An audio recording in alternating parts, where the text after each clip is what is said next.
Bienvenue dans cette exploration des sources. Aujourd'hui, on se penche sur un texte au titre assez évocateur. Al-Khadrawat wal-Fakiha, Asas as-Siha wat-Tardiyah. Ce qui veut dire légumes et fruits, la base de la santé et de la nutrition. Ça pose le sujet directement. Exactement. Le document insiste sur l'importance non seulement des légumes et fruits frais, mais aussi de leur, comment dire, leur forme dérivée. Tout à fait. Alors notre objectif, c'est de décortiquer tout ça, comprendre pourquoi c'est si fondamental, ce qu'ils contiennent vraiment, comment bien les consommer. Et aussi les risques si on n'en mange pas assez.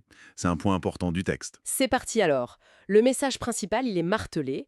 Ces aliments sont la base. Le texte liste une richesse assez incroyable, non?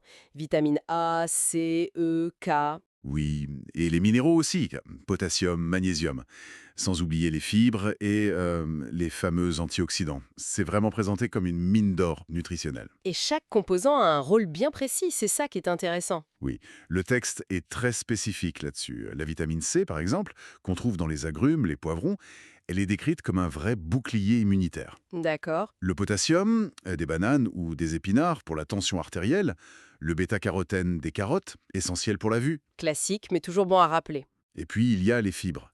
Là, le texte insiste beaucoup, pas seulement pour le transit, la constipation, Oui, ça en connaît un peu. mais aussi pour les risques cardiovasculaires qui seraient réduits et même le contrôle du poids, grâce à l'effet de satiété. Ah oui, la satiété. C'est clé ça. Et alors les antioxydants?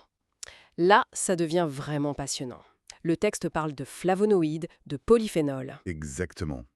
Présent dans les baies, le brocoli, les fruits bien colorés. Et le texte les présente comme des combattants contre les radicaux libres. Radicaux libres qui sont liés, d'après la source, au vieillissement et même à des maladies comme le cancer, le diabète. C'est assez direct comme lien. C'est ce que le texte avance, oui.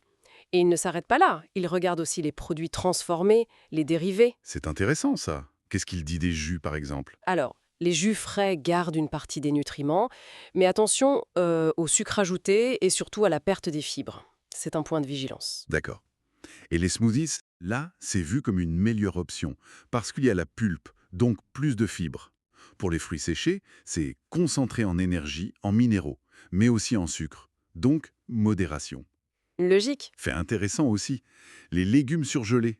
S'ils sont traités vite après la récolte, le texte les considère comme une très bonne option, qui préserve bien les nutriments. Ah, c'est bon à savoir ça. Beaucoup de gens hésitent sur les surgelés. Oui, et enfin, les purées et les compotes, sans sucre ajouté bien sûr. Pratique, surtout pour les enfants ou certaines personnes.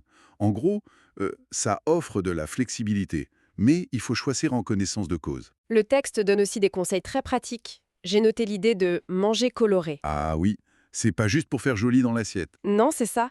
Varier les couleurs, c'est varier les nutriments, en fait. Le texte insiste aussi, frais, local, de saison.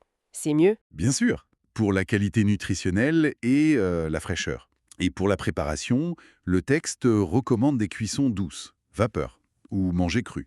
Pour garder les vitamines, surtout celles qui craignent la chaleur. C'est exactement ça. Et il y a une quantité recommandée, rappelée par le texte. Oui, les fameux 400 grammes par jour de l'OMS.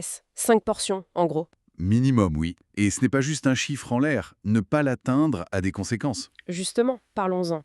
Quels sont les risques si on n'y arrive pas? Le texte est assez alarmant. Disons qu'il est clair. Il parle de risques accrus, de carences évidemment, mais aussi de maladies cardiovasculaires, d'obésité, de diabète de type 2. Ah oui, quand même. Et les troubles digestifs chroniques, comme la constipation, sont aussi mentionnés. Ça pose la question, en fait, de nos habitudes alimentaires modernes.